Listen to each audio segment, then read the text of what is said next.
Nice to have you with us on the 11th day of April, 2024, as we talked about what's going on as far as the world of baseball is concerned. Good to have you with us. Of course, yesterday, Alana did a wonderful job. Steve Phillips and company. Chris Benetti today. Of course, Joy's in the house. They have teed off at the Masters. They played a hole or so, 10:30. So Tiger will tee off at 354.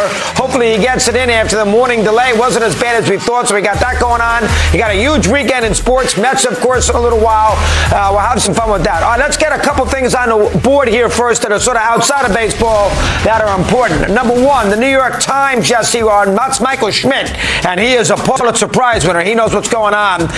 He posted last night that it sounds like that maybe Ohtani was telling us the truth about a massive scam to steal $4.5 million. I think it's way north of that as far as the gambling debt is concerned with his translator. They're trying to negotiate some sort of deal with the feds and the translator as far as reduced jail time is concerned. Listen, it is still very foggy. There's a million questions. If I was that wrapped up in it that I'd want answered. One, he changed his story. Two, how does Ohtani not realize that $7 million or thereabouts was fleeced from his accounts? I mean, I know they eliminated, I guess, quote unquote, the alerts.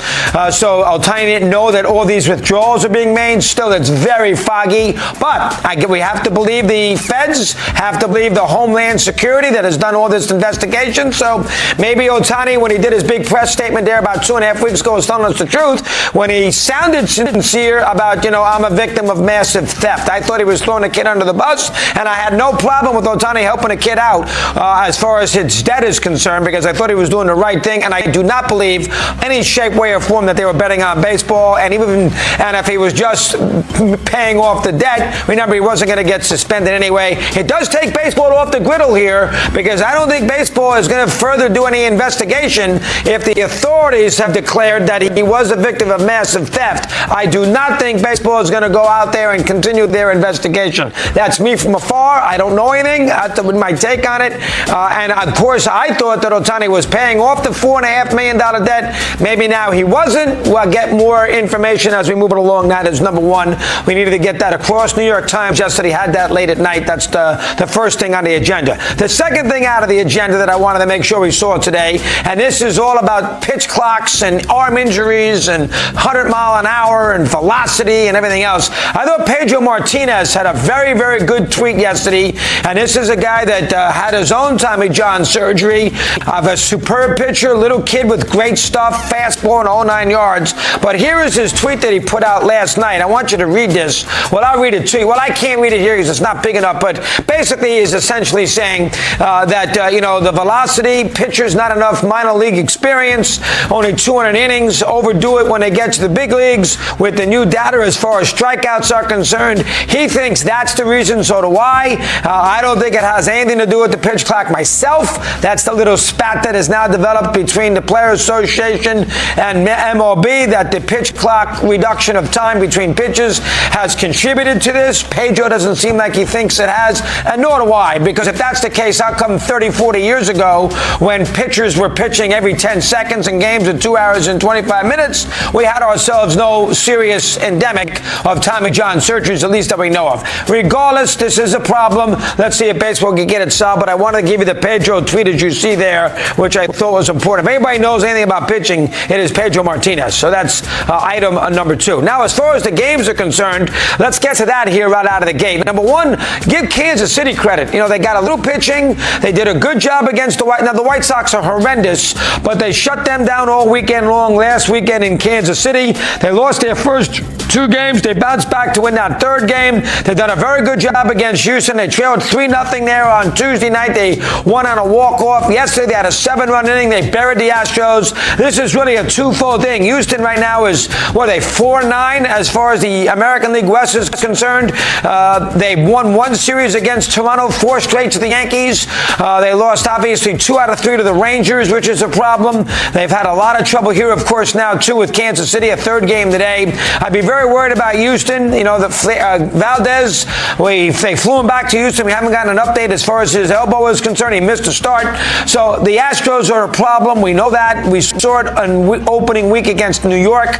But Kansas City is an interesting story. The Royals and the Pirates right now, as far as Major League Baseball, the Pirates, despite the boo job on Bednar, and I don't think you should boo him. Forget where he lives. I mean, listen, I know he's blown 3 of the first 4 saves. He's been an all-star. Pirate fans were frustrated 2 days ago when they scored a bunch of runs against him in the 9th inning. Detroit did, and they beat them and won that second game of that series on Tuesday. And, Tellez got upset and said, you know what, you can't knock the kid. Hey, bottom line is the fans in Pittsburgh, if they get upset, they get upset. You're going to have to live with it.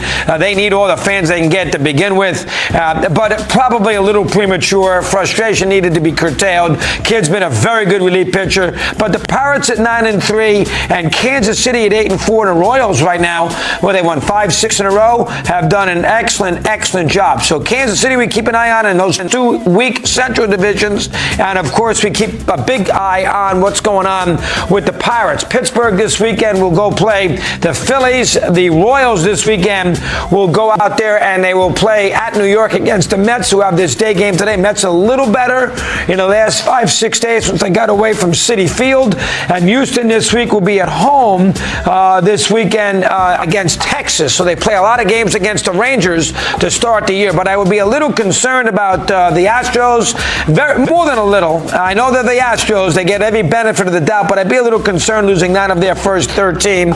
And Kansas City and Pittsburgh could be 2 fun teams as far as the sport is concerned. Everywhere else in the sport is what it is. Dodgers at 10-5, no big surprise there. Yankees at 10-3, you knew they'd get off to a halfway decent start. The Red Sox lost these last 2 games, so that would concern you a little bit at home. Blew a big lead yesterday. Orioles are going to be good, we know that. That San Diego Giants scenario with Arizona and the Diamondbacks have played poorly. They did win 2 out of 3 against Colorado, but they've had a lot of trouble in Atlanta. We'll keep an eye on that. Dodgers 10-5, Yankees at 10-3. The storylines on the up end. The down end, of course, is the 2 teams I just told you. Well, the 1 team is the Astros. I mean, the White Sox are a mess too, and the Marlins are a mess as well. But the Astros are a good team at 4-9, with Texas coming in Minute Maid this week. That's where we have for a Thursday program. Alana's in the house. Did a great job yesterday as usual, and she says hello here on this Thursday morning. Good morning, Miss Rizzo. How are you today? Okay? What's going on? Good morning. I'm good. By the way, I didn't have any technical issues yesterday, so I'm going to go ahead and blame that on Chris Russo and New Canaan, Connecticut. It is good to have you back. I wanted to touch upon what you were talking about with Shohei Ohtani at the beginning of the brushback. Now, I do believe that Shohei Ohtani is cleared of all of this, and that is what the federal investigation has shown us as well. I do believe, though, that we're not understanding the fact that the interpreter is more than just an interpreter. I also believe that he was able to contact the bank. Maybe he's listed on the account just as well as Shohei Ohtani was. Change the settings so Shohei was not getting notifications, was not getting alerts. And the fact of the matter is, Chris, if according to the article by Michael Schmidt of the New York Times, if he is willing to engage in negotiating a guilty plea versus a non-guilty plea, he probably is guilty. Because if you're going to say, listen, if he's adamant that he didn't do this, you're going to say, I'm not guilty. And then when you are found guilty, your sentence is going to be much longer and the penalty is going to be much harsher. And by the way, I don't think Shohei Ohtani is negligent of anything. And I also don't think he's involved in this because he is absolutely focused on the field. He's mashing a .333 batting average, 3 home runs, 8 RBI, so this doesn't seem to be bothering him. It seems to me like Shohei Ohtani, other than being betrayed by his friend and his interpreter, it doesn't seem like he is worried about this. He has a clean conscience. He knows he didn't do anything, and we can move on. Yes, there still are some questions about this, of course, but it looks like Shohei Ohtani did the right thing. Perhaps he was trying to help out a friend by,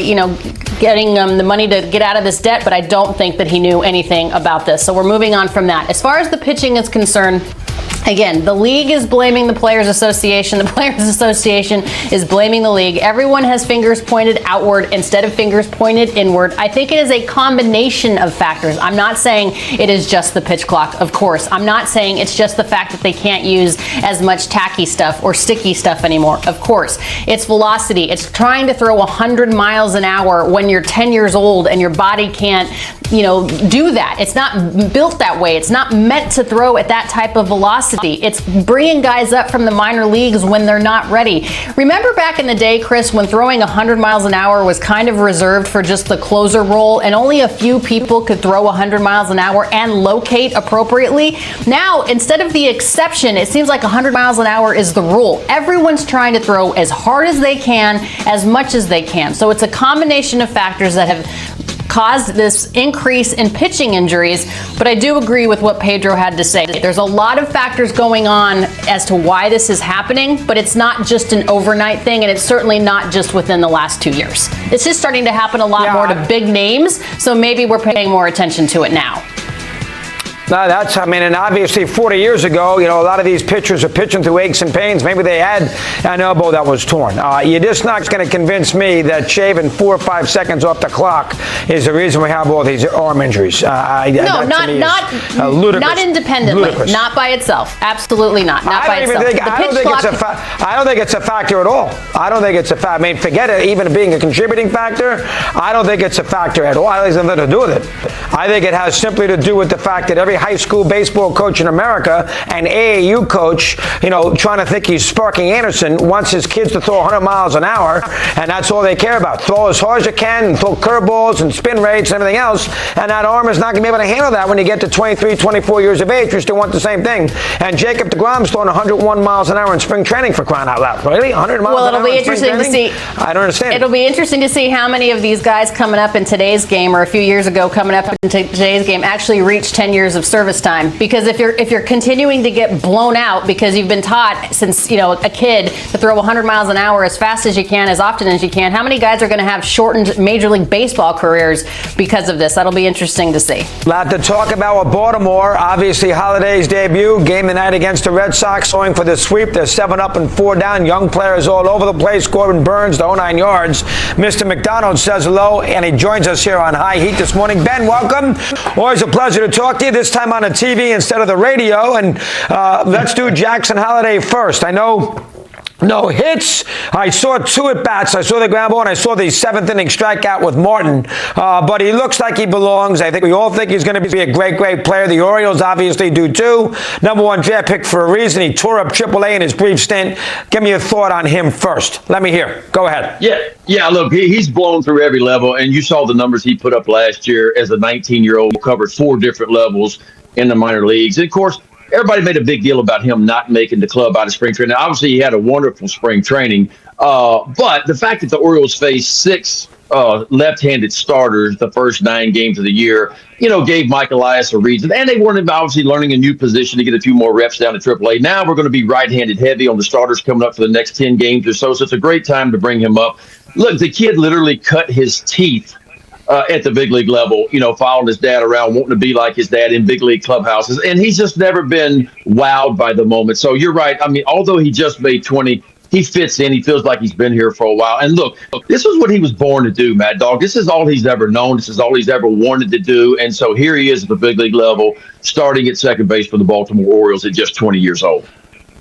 And let's start with the idea that he got a lot of abuse. The Orioles got some abuse for sending him down to begin with. As it turns out, they brought him up within that window, so they get the draft pick and the service time gets included in everything else. So from that standpoint, the Orioles, although they took some hits 2 weeks ago, brought him up in the right time frame, so everything works out. Draft picks for them, bonus pool for them, and he gets to service time. Let's discuss that. Go ahead. Yeah, no doubt. I mean, to me, it was the right move. And look, how can you not trust Mike Elias at this point? Everything Mike Elias, the GM for the Orioles, has touched the last 4 or 5 years has turned to gold. And so he's been really good, the guys he's picked up. I mean, you look at our lineup last night, Mad Dog, we had 5 first-rounders, 5 homegrown talent in our lineup. You're going to see 6 first-round homegrown talents in the lineup tonight because Grayson Rodriguez, as you mentioned, on the bump for the Orioles tonight. So the Orioles have not only drafted well, they have hit, they have developed their guys. And this is where we are. Remember, Mike Elias took over this organization 6 years ago. Our minor league system was ranked 27th best out of 30 teams. we're clearly been number one for the last couple of years. And so you trust the decisions he has made. It was a tough decision to make because Holiday made it tough on him. But that's what you want. You want the kid to make it tough. He made it tough. But I understand both sides of it. And I think at this point, it's just about trusting the front office. He's here to stay now. All that's water under the bridge, and he's going to have a long career. And when you look around this Oriole infield, I mean, you talk about Westberg, 25 years old at third base. Henderson, 22 at shortstop. Holiday's 20 at second base. Mountcastle's the old guy in the infield at 27. Rutschman's 26. And, of course, Colton Cowser, who's making a lot of noise out in left field right now, just 24 years old. So the future is bright in Birdland for a long time. And let's not forget what's still down at the AAA level for the Orioles as well. Now, listen, they'd like to get a couple of these guys signed long term. I know the agents, I understand how it works, but they have a new owner. I know the old owner would never have done it, but the new one might, and maybe they can reach agreement. I think that would make everybody, I don't expect everybody to be signed, but you like to have one of them. Rutschman is the guy I'm thinking about. You like to have one of them signed, and, like the Seattle with Rodriguez, and, obviously Witt with the Royals. You like to at least have one of them signed to placate the Oriole fan base that this is just not a 4 or 5 year thing. Do you think that could happen? What's your take with that? Oh, we don't know with the new ownership, Rubenstein, and what his philosophy is going to be on that, but it makes sense. I mean, we've seen what the Braves have done. The Red Sox have locked up a couple guys, young guys recently. Other programs have as well. And so, yeah, I think that's coming. Now, can you lock up Henderson, Holiday, and Rutschman? I don't know about that. We'll have to wait and see. But I feel like Rutschman's the guy. I mean, look, ever since he stepped foot in the big leagues is where, 2 years ago, this is kind of where it all turned around for the Baltimore Orioles. He's kind of the backbone of this. But there's a lot of big talent around him as well, a lot of young guys. So I think it's coming. I think it's only a matter of time. And I think it's something that's going to get done, maybe for one or two of them here in the near future. Yeah, Rutschman would be the first guy. Well done there, Ben. All right, let's do Burns, who's pitched very, very well. They went out on a limb and brought in and he's not going to re-sign. They brought in a pitcher who's only got the 1 year left, but they needed an anchor at the top of the rotation. Great 2 nights ago. They've won all his starts. This is they need a guy there to head the row in a big series against the Yankees or in a postseason, and Burns can do that. Let's discuss that. Go ahead. Let me hear. Yeah, I mean, look, you need a real ace. And, of course, he's been one of the best pitchers in baseball for 3 or 4 years now, won the Cy Young in 21. And, look, he did what he did at Fenway Park the other day. We were coming off losing 2 games in a row to Pittsburgh, and you want to have a guy out there, a real ace to run out there. He went out there and dominated the Red Sox. He was really good. Corbin Burns, to me, is as dominant as there is in the game of baseball. The cut fastball is really good. His curveball, he can really spin the breaking balls he's got. He's been there before. He's a postseason pitcher. And Mike Elias on February the 1st changed everything for me in Birdland when the trade was made. We gave up 2 real prospects and a first-round comp pick as well for Corbin Burns. But in my opinion, well worth it. You didn't touch your top 5 prospects in order to do that in the minor league system. And he's a real ace. He's a real dude. You run out there every 5th day and we say, hey, here's our best. See if you can beat him. Corbin Burns is the guy for the Baltimore Orioles, and that's what they needed. The other good news to this is Kyle Bradish is going to begin a rehab assignment soon. John Means is on a rehab assignment right now. So starting pitcher depth is going to be big for the Orioles coming up here shortly. Be some tough decisions to make if we can get Bradish back and you get John Means back as well. Now, listen, I don't expect you to say anything. I'll do it. They need the help. They're going to need help later on in that bullpen.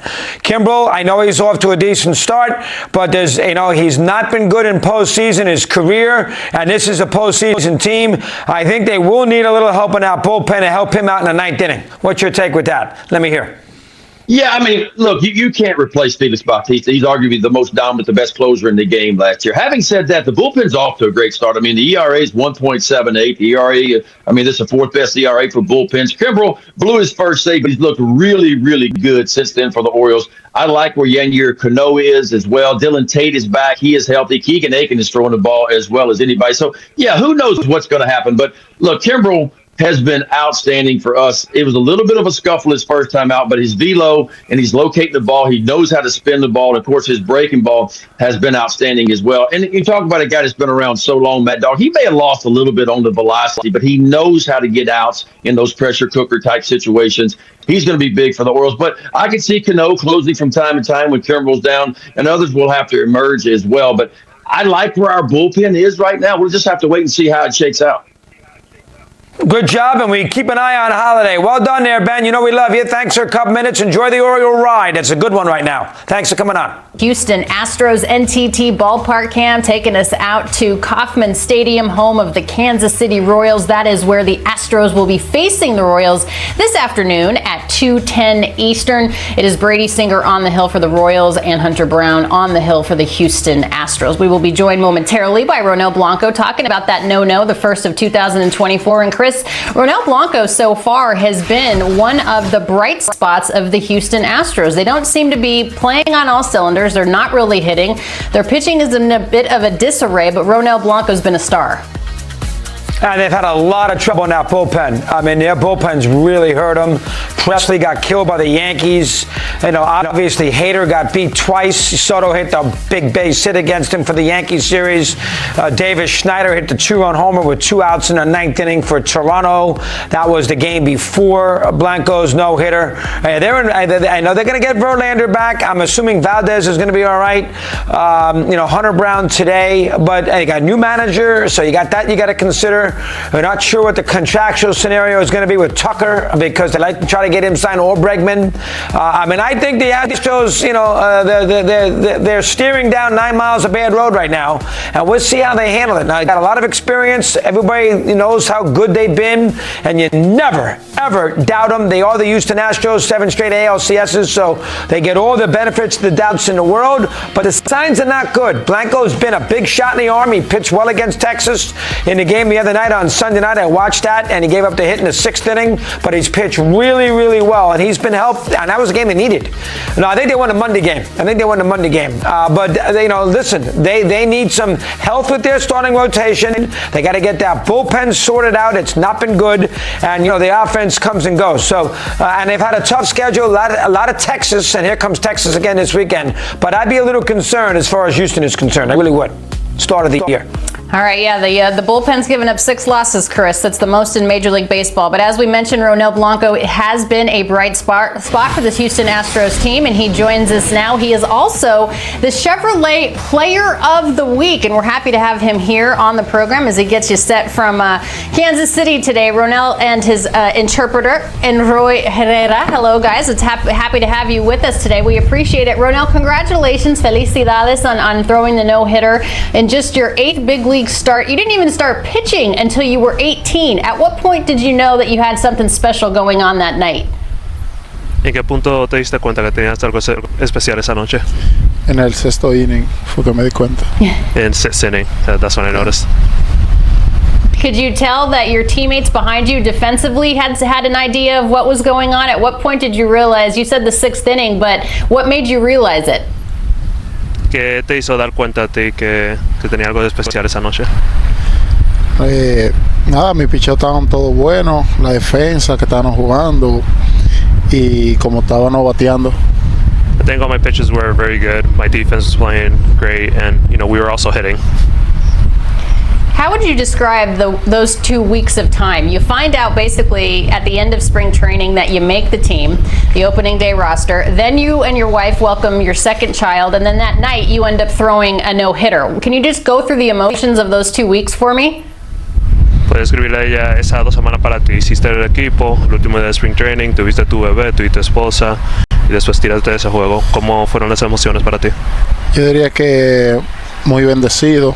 Yo entiendo que eso es lo único que puedo decir. La describo como una gran bendición. Just very blessed. Just very blessed. I think that's the only thing that I can say, that all this was a blessing.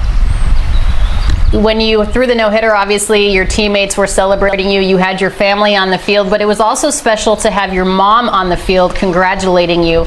How important was that for you to share that moment with her? And can you describe a little bit about your relationship with your mom?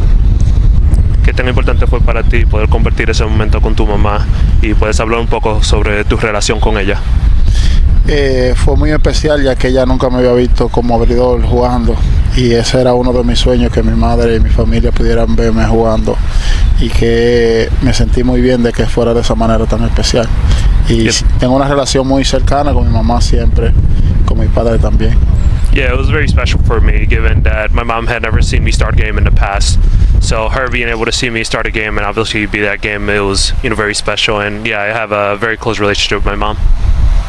You're supposed to pitch again on Saturday. That will be against the Texas Rangers. What do you do every time that you take the ball every fifth day? Take me through your mindset. Habla ella de tu mentalidad cada vez que tomas la pelota cuando te toca pichar. Trato de concentrarme lo mejor posible, ejecutar mi picheo y tener la mayor confianza en mí. Yeah, just to concentrate as much as possible, trust my pitches, and try to do my best. Prior to that outing where you threw the no-hitter, Ronel, you had never thrown more than 100 pitches. You had never gone more than 6 innings. So when Espada let you stay in, what was going through your head? ¿Qué estaba pasando por tu cabeza después que Espada te dejó terminar ese juego? Que nunca habías tirado más de 100 picheos o 6 entradas en un juego como abridor. Yo salía inning por inning. Salí en el sexto, salí en el séptimo y solamente salía a hacer treados. Solamente me enfocaba en los treados que tenía que hacer y no me enfocaba en mucho. Yeah, I just took it inning by inning. I just went out there and to 6 and to 7, just try to get 3 outs. Went out there just trying to get 3 outs and not to think about anything else. You didn't even start pitching until you were 18 years old. What got you interested in pitching? And also, can you appreciate how far that you've come, considering not that long ago you were, working at a car wash in your home country, and here you are, a big leaguer, throwing a no-hitter? No, empezaste a pichar hasta los 18 años y obviamente después no firmaste hasta los 22. ¿Puedes hablar un poco sobre eso, de todo lo que ha pasado tú para llegar aquí a este momento? Sí, me tomó mucho tiempo establecerme como pitcher, ya que tenía que tener una buena mecánica, tener velocidad, y eso me tomó mucho tiempo poder coger esas cosas, y fue muy difícil porque también me estaba entrando en edad. Mucha gente dice que uno no firma, pero nunca perdí la fe y logré conseguir la firma a los 22 años. Yeah, it was a challenge. It was a challenge for me when I took pitching, trying to work on velocity, trying to work on mechanics. I was also a guy that was getting a little bit older. A lot of guys were saying that maybe, hey, you might be too old to sign, but I finally was able to sign at 22, never lost faith throughout the whole process. All right, here we go now. Turn Back Time in this day in history is being brought to you by New York Life. Great to have them with us here today, too. We got to do a lot of things here on Turn Back Time. I got some time to work with. So let's go here. Number 1, Carl Yastrzemski made his debut on this date in a 40-degree day in Fenway Park. The Kansas City A's beat Carl and the Red Sox in Boston, but Yastrzemski, of course, a year after Ted Williams retired, much ballyhooed from the potato farms out in eastern Long Island, came up with Boston and started an illustrious career. Black type all over the place. I think he's 13th all-time in RBIs. Obviously, this is the 67 World Series against St. Louis in Fenway Park. He's 6th in hits, or is it 8th? He's in the top 10 in hits all time with 3,400 hits. I mean, Yastrzemski was a tremendous player. Now, he's a little bit of a compiler. He played for 8th in hits. 23 years he played, and he's only got 285 lifetime batting average, but he was a tremendous defensive left fielder. He learned how to play the green monsters superbly, played all the time, hard on himself, great stance. 67 was an incredible year, one of the great years in the history of anybody in baseball as far as the batting average is concerned, and the RBIs, won a Triple Crown. Boston came out of nowhere. They had a good finish to the season in 66 with Dick Williams. Yaz led him in 67 with Lombard. They won in the pennant the last day of the season. Obviously had a chance to win the World Series. They lost Game 7 to Bob Gibson at home, 7-2. No fault of Yastrzemski, who had a very, very good postseason that year. This is shots of him in that 67 World Series. That's at Fenway. I think that might be Game 6, in which they scored a ton of runs. He obviously also played very, very well in 75 in the postseason. He played well in the series against the A's, and then he played very, very well in the World Series there against Cincinnati. Another 7-gamer that Carl lost, and of course he popped up against Gossage and he had a good game against the Yankees in 78, but he popped up, he hit a home run against Guidry, but he popped up against Gossage with the tying run at third base in the ninth inning in that tremendous Yankee 5-4 win over Boston, which ended up, essentially winning the American League East. They won the pennant easy against Kansas City and then beat the Dodgers to win the World Series. But in this state, he made his debut. He had 11 homers and 80 RBIs that year. Yastrzemski did. The following year, he hit 296. I mean, he really, he carried the baton well. It's hard to do that. Mano carried it from DiMaggio. DiMaggio carried it from Ruth and Garrick. And, of course, Yaz had to carry it from Teddy Ballgame. And Williams, who had played plenty, had a very, very good finishing year, by the way, in 60. And he had a good year, Yaz. I mean, 11 homers, 80 RBIs. He hit about 270. And then onward from there, and Yaz had a tremendous year. Tremendous career. Led the league in batting 3 times, led the league in runs scored, led the league in walks, led the league in hits.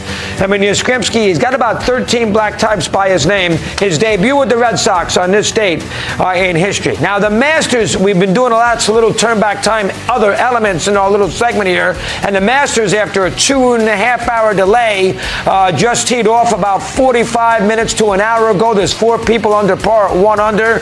Tiger will tee off at 3:54. Scheffler and McIlroy, I believe they tee off at 12:24. That's a huge threesome, 12-12, and that's a huge threesome right out of the gate. They tee off shortly. Whatever the time is, it's coming up.